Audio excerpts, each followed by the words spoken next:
ត្រីស្រែពោះជុំចឹងណានេះហើយស្លោនេះត្រីស្រែ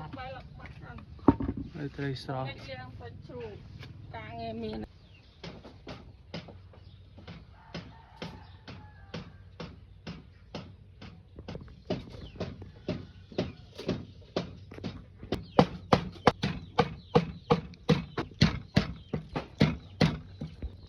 វាទៅហត់អ្នកថតវីដេអូវាទៅហត់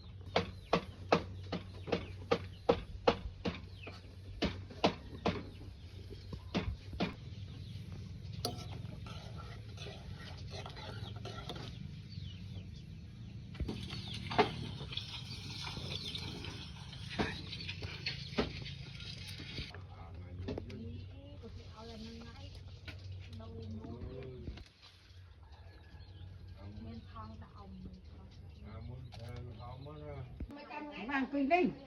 បាទមុំត្រីអានេះត្រីទួអីជុំក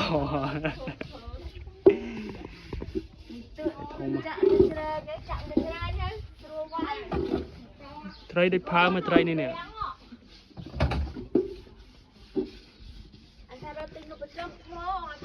ពើស្រុកអូរ៉ាខេត្តត្បូងឃ្មុំ